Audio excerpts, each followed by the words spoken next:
Hello friends, this is Rahul और आज हम इलास्टिसिटी ऑफ डिमांड के बारे में पढ़ेंगे। इससे पहले हमने एक लॉ ऑफ डिमांड पढ़ा था। पहले लॉ ऑफ डिमांड है जो कि डॉक्टर एल्फ्रेड मार्शल ने दिया था। डॉक्टर मार्शल ने कहा था जब प्राइस अप होती है तब डिमांड डाउन हो जाती है और जब प्राइस डाउन होती है तो डिमांड अप हो जाती है। ये हमारे लॉ ऑफ डिमांड बताता है। और अगर अब हमें देखना है कि प्राइस इलास्टिसिटी ऑफ डिमांड क्या हो, प्राइस इलास्टिसिटी ऑफ डिमांड के बारे में देखते हैं। अब डिमांड, लॉ ऑफ डिमांड ने तो हमें ये बता दिया कि कीमत ज़्यादा होने पर डिमांड कम होगी और कीमत कम होने पर डिमांड ज़्यादा होगी। लेकिन जो इलास्टिसिटी ऑफ डिमांड है वो हमें बताएगी कि प्राइस में चेंज आने पर डिमांड में कितना परिवर्तन आएगा। तो इसे इलास्टिसिटी ऑफ डिमांड कहेंगे। अब इसे प्राइस इलास्टिसिटी ऑफ डिमांड देखने के लिए हम इसका फॉर्मूला देखते हैं। Price elasticity of demand is equal to delta Q over delta P into P over Q. ये इसका फॉर्मूला होता है। इसके आगे हम नेगेटिव का निशान लगा देते हैं क्योंकि प्राइस और डिमांड में इनवर्स रिलेशनशिप होता है। ये हमें इसको निकालने का दिए तरीका है एक कि elasticity of demand is equal to मांग में प्रतिशत परिवर्तन ओवर कीमत में प्रतिशत परिवर्तन।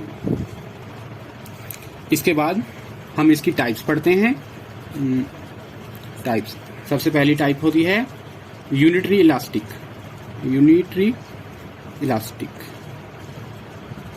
मतलब एक के बराबर। यूनिटरी इलास्टिक होती है कि जितना चेंज प्राइस में हो, जितना प्रतिशत प्राइस में चेंज होता है उतना ही मांग में चेंज आएगा। मान लेते हैं हम कि कीमत में, प्राइस में 20% चेंज आया, तो अगर क्वांटिटी में भी 20% कमी होती है तो माना जाएगा कि ये यूनिटरी इलास्टिक है। तो इसे हम निकालेंगे 20 ओवर 20 इज इक्वल टू 1। और नेक्स्ट आता है मोर देन 1। मोर देन 1 ये होता है अगर प्राइस में जितना चेंज आता है कीमत डिमांड में उससे ज़्यादा चेंज आए। जैसे मान लो प्राइस में चेंज आया 20% और डिमांड में 40% चेंज आया, तो ये इलास्टिसिटी ऑफ डिमांड हो गया 40 ओवर 20 इज इक्वल टू 2। मतलब ये 2 है, ये 1 से ज़्यादा है, इसे मोर देन 1 कहा जाएगा। इसके बाद थर्ड पॉइंट देखते हैं, ये है लेस देन 1। इसका मतलब है जब प्राइस में जितना चेंज आता है डिमांड में उससे कम चेंज आए। जैसे प्राइस में मान लेते हैं 20% चेंज आया और डिमांड में 10% चेंज आया, तो इसे निकाला जाएगा 10 ओवर 20 मतलब 1/2 0.5 विच इज लेस देन 1। इसे हम लेस देन 1 कहेंगे। और फोर्थ आता है 0 जहाँ इन इलास्टिक। ये आता है कि कीमत में चाहे जितना भी चेंज आए लेकिन डिमांड में कोई भी चेंज नहीं आता, तो इसे इन इलास्टिक कहा जाएगा। ये हमारी ये ज़रूरी चीज़ों के लिए लागू होता है, जैसे नमक होता है, चीनी होता है। कीमत जितना भी चेंज हो है हम इसको कम या ज़्यादा खाना नहीं पसंद करेंगे। इसको निकालने का तरीका, एक प्राइस में चेंज आया 20% मान लिया और डिमांड में कोई भी चेंज नहीं आया, तो इसे निकालेंगे 0 ओवर 20 इज इक्वल टू 0। ये हो गया इनइलास्टिक। और इसके बाद लास्ट आता है, इसके बाद हमारा जो लास्ट पॉइंट है वो है परफेक्ट इलास्टिक या इन्फिनिटिव। इसका मतलब है प्राइस में थोड़ा सा भी चेंज आता है तो इसकी डिमांड में बहुत ज़्यादा चेंज आए, मतलब इन्फिनिटिव चेंज आए, तो इसे हम बोलेंगे परफेक्टली इलास्टिक।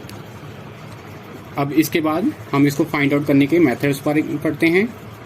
मेथड, सबसे पहला मेथड है वो है परसेंटेज मेथड।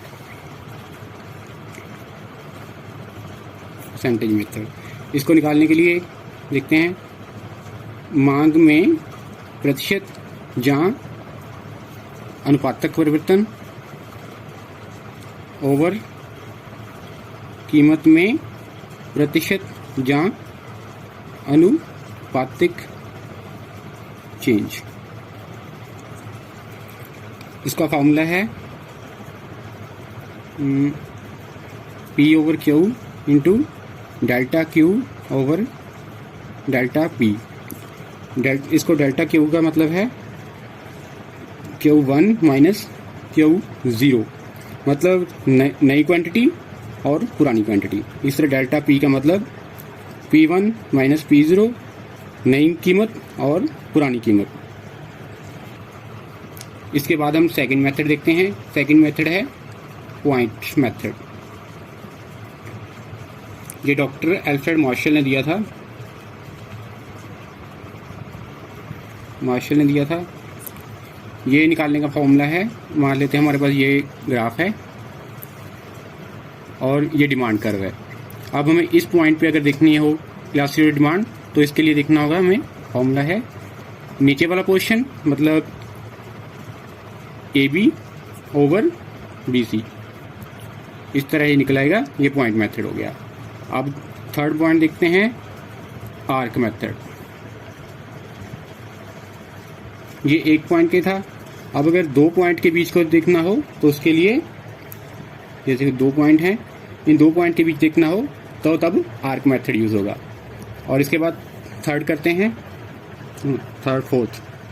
फोर्थ मेथड करते हैं। फोर्थ मेथड है एक्सपेंडिचर मेथड।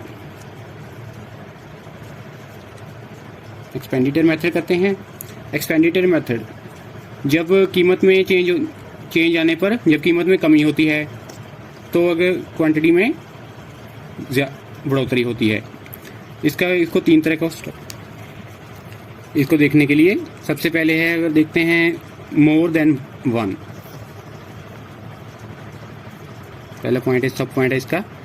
अगर कीमत कम होने पर, कीमत मतलब मान लेते कम हुई और एक्सपेंडिचर वहाँ पे बढ़ गया तो इसे हम मोर देन वन कहेंगे। और दूसरा, प्राइस चेंज होने पर एक्सपेंडिचर में कोई भी चेंज नहीं होता, अगर एक्सपेंडिचर में कोई नो चेंज, तो इसे बोलेंगे हम यूनिटरी इलास्टिक।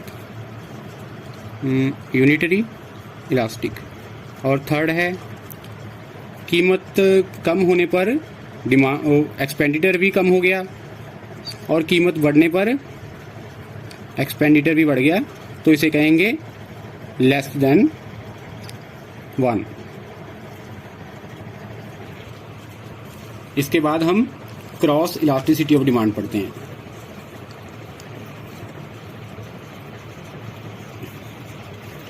क्रॉस इलास्टिसिटी ये सब्स्टिट्यूट गुड के लिए लागू होता है। मान लेते हैं जैसे चाय और कॉफ़ी एक दूसरे के सब्स्टिट्यूट होते हैं। अगर चाय की कीमत बढ़ जाती है तो कॉफ़ी की डिमांड बढ़ जाएगी, इसे क्रॉस इलास्टिसिटी डिमांड कहते हैं। इसको निकालने का तरीका है BA। अब A और B की इलास्टिसिटी डिमांड देखते हैं। इसको देखने के लिए B की मात्रा में परसेंटेज चेंज, परिवर्तन, ओवर A की कीमत में प्रतिशत परिवर्तन, ये फॉर्मूला है इसका। अब हम इसको देखने के लिए मान लेते हैं कि जो टी है उसकी कीमत 8 रुपये है, तो उस 8 रुपये कीमत पे कॉफ़ी की डिमांड है वो 100 kg है।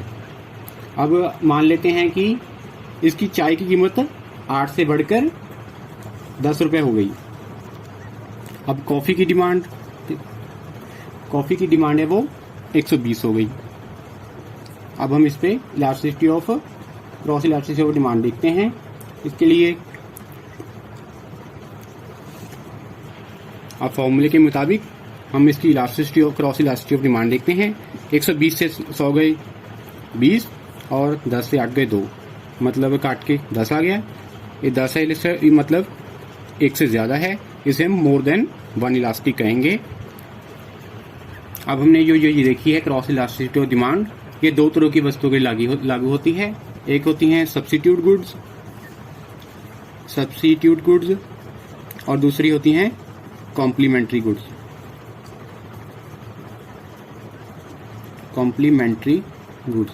सब्स्टिट्यूट गुड्स होती हैं जैसे टी एंड कॉफ़ी है, जो कि एक दूसरे की जगह पर उपयोग की जा सकती हैं। और दूसरी होती हैं कॉम्प्लीमेंट्री गुड्स या पूरक वस्तुएं। ये वो वस्तुएं होती हैं जो दोनों इकट्ठी ही प्रयोग की जाती हैं, जैसे कार और पेट्रोल, ये दोनों इकट्ठे ही यूज किए जाएंगे। ये चाय और कॉफी का तो ऐसा है, अगर चाय की कीमत कम होती है तो कॉफी की डिमांड बढ़ जाएगी। और ये कार और पेट्रोल जो एक दूसरे के कॉम्प्लीमेंट्री पूरक हैं, अगर कार की कीमत बढ़ती है तो पेट्रोल की डिमांड कम हो जाएगी। इसके बाद हम इनकम इलास्टिसिटी ऑफ डिमांड देखते हैं।